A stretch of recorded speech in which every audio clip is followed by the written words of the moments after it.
చేయాలని ప్రభుత్వానికి హైకోర్టు ఆదేశం ఇచ్చింది. 2019లో పిటిషన్ వేశారు బీసీ సంఘం నేత ఎర్ర సత్యనారాయణ. పిటిషన్ మరోసారి విచారించిన సీజే ధర్మాసనం 3 నెలల్లో బీసీ కులగణన చేయాలని తెలంగాణ రాష్ట్ర ప్రభుత్వానికి హైకోర్టు ఆదేశం ఇచ్చింది.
బీసీ కులగణన చేయాలని ప్రభుత్వానికి హైకోర్టు ఆదేశాలు జారీ చేసింది.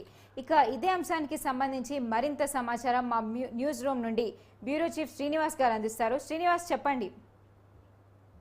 వైష్ణవికి గత కొంతకాలంగా మరి స్థానిక సంస్థల ఎన్నికలు జరుగుతాయి అని చెప్పి ప్రచారం జరుగుతోంది. ఇక తెలంగాణ ప్రభుత్వం కూడా ఇందుకు సంబంధించిన ఓటరు సవరణ జాబితా విషయంలో కూడా మరి ముందుకెళ్తుంది.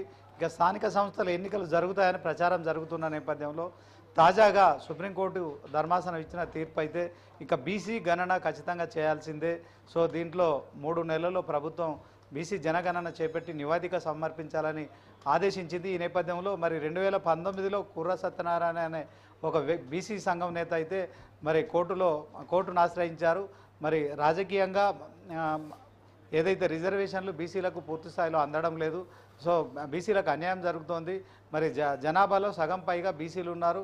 సో ఆ రిజర్వేషన్ల ప్రకారం ఖచ్చితంగా ఎన్నికల్లో కూడా రిజర్వేషన్లు ఉండాలి. దీనిపై బీసీ జనగణన చేపట్టాలని 2019లో వేసిన కేసు అయితే ఇప్పుడు ఈరోజు సుప్రీంకోర్టు ధర్మాసనం అయితే విచారణకు స్వీకరించింది. ఈ నేపథ్యంలో మరి ప్రభుత్వం తరపున కూడా న్యాయవాది ఇక బీసీ జనగణన చేయడానికి ప్రభుత్వం కూడా సిద్ధంగా ఉందని తెలిపారు. ఈ నేపథ్యంలో ఓవరాల్గా మరి బీసీ జనగణన చేయాలని సుప్రీంకోర్టు ఆదేశాలు ఉన్నాయని చెప్పి మరి పిటిషనర్ తరపున వాదించిన వ్యక్తి కూడా మరి కోర్టులో చెప్పడంతో మొత్తానికి బీసీ జనగణన పట్ల అయితే లైన్ క్లియర్ అయిందని చెప్పుకోవచ్చు. అయితే ఇప్పటికే ప్రభుత్వం మరి స్థానిక సంస్థల ఎన్నికలకు సిద్ధమవుతున్న నేపథ్యంలో తాజాగా సుప్రీంకోర్టు వెలువరిచిన తీర్పు ఏదైతే ఉందో మరి ఇక మరొక 3 నెలలు ఖచ్చితంగా ఆగాల్సిన పరిస్థితి అయితే ఉంది. ఇక బీసీ జనగణనను కూడా 3 నెలల్లో చేపట్టాలి. తర్వాత దానికి సంబంధించిన నివేదిక కూడా మరి ప్రభుత్వం కోర్టుకు సమర్పించాలని చెప్పిన నేపథ్యంలో ఇప్పుడు బీసీ గణన విషయంలో మాత్రం ఒక క్లారిటీ వచ్చిందని చెప్పుకోవచ్చు. సుమారు 5 సంవత్సరాల పాటు కోర్టులో ఈ విషయం పెండింగ్లో ఉండింది. ఇక ఈరోజు మరి దీనిపై విచారణ చేసిన సుప్రీంకోర్టు అయితే తాజాగా వెలువరించిన తీర్పుతో బీసీ సంఘాలకు సంబంధించిన నేతలైతే కూడా మరి కొంత సంతోషం వ్యక్తం చేస్తున్న పరిస్థితి కనిపిస్తోంది. వైష్ణవి, అయితే శ్రీనివాస్, ప్రస్తుతం కొన్ని రోజుల నుండి కొంతమంది బీసీ కులగణన చేయాలని అంటున్నారు, కొంతమంది చేయకూడదని అంటున్నారు. సో ఇదే అంశానికి సంబంధించి ప్రభుత్వం ఎలాంటి నిర్ణయం తీసుకోనుంది? ఇందులో సుప్రీంకోర్టు ఒకసారి ఆదేశాలు జారీ చేసిన తర్వాత ప్రభుత్వం ఆ ఆదేశాలను ఖచ్చితంగా అమలు చేయాల్సిందే, దాని ప్రకారం వెళ్లాల్సే ఉంటుంది. లేని పక్షంలో మరొకసారి మరి ప్రభుత్వం కోర్టును ఆశ్రయించే పరిస్థితి ఉంటుంది. కానీ ఇప్పటికే దీనిపైన మరి సుప్రీంకోర్టు నిబంధనలు ఉన్నాయి. దీనిపైన మరొకసారి సుప్రీంకోర్టు కూడా ఈరోజు తీర్పు వెలువడించడం పట్ల కావచ్చు, తర్వాత ప్రభుత్వం తరపున ఎవరైతే మరి న్యాయవాది ఉన్నారో ఆయన కూడా ప్రభుత్వం కూడా సిద్ధంగా ఉందని చెప్పడం కావచ్చు. ఇట్లాంటి అంశాలన్నిటి విషయంలో కూడా మరొకసారి ప్రభుత్వం కోర్టును ఆశ్రయిస్తే తప్ప ఇక బీసీ జనగణనకు బ్రేక్ పడే పరిస్థితి ఉండదు. కానీ ప్రభుత్వం తరపున లాయర్ కూడా మరి ప్రభుత్వం సిద్ధంగా ఉందని చెప్పడం కావచ్చు. మరి 3 నెలల్లో ఈ యొక్క బీసీ జనగణన చేపట్టాలని చెప్పడం విషయంలో ప్రభుత్వం కూడా మరి సిద్ధంగా ఉన్నట్టు స్పష్టమవుతుంది. ఈ నేపథ్యంలో బీసీ జనగణనకే ఇప్పుడు పూర్తి స్థాయిలో మరి ప్రభుత్వం అయినా మొగ్గు చూపే పరిస్థితి ఉంది కనుక మరొకసారి ఈ జనగణన బీసీకి సంబంధించిన విషయంలో ఎవరు అభ్యంతరాలు చెప్పినా మరి పెద్దగా అది అడ్డుకునే పరిస్థితి అయితే ఉండకపోవచ్చు. వైష్ణవి అయితే శ్రీనివాస్, ఇప్పుడు ఈ కులగణన అనేది స్థానిక సంస్థల ఎన్నికల్లో కాంగ్రెస్ పార్టీకి ఏమైనా బెనిఫిట్స్ ఇచ్చే అవకాశం ఉందా?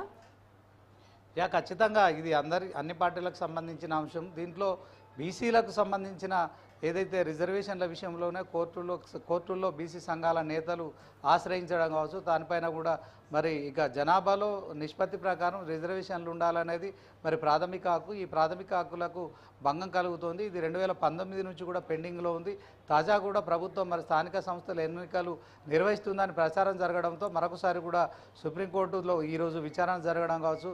తర్వాత దీంట్లో ప్రభుత్వానికి ప్రతిపక్షానికి అని కాకుండా అందరికీ కూడా ఇది మరి బీసీలకు సంబంధించిన ఇష్యూలో జనగణన చేపట్టడం కావచ్చు. తర్వాత ఆ జనగణన తర్వాత రిజర్వేషన్లు కూడా ప్రకటిస్తే బీసీలకు దీంట్లో కొంత రిజర్వేషన్లు పెరిగే అవకాశం ఉంటుంది కనుక ఇది అన్ని పార్టీలకు కూడా ఒక మరి శుభవార్త అని చెప్పుకోవచ్చు. Vaishnavi right, thank you Srinivas.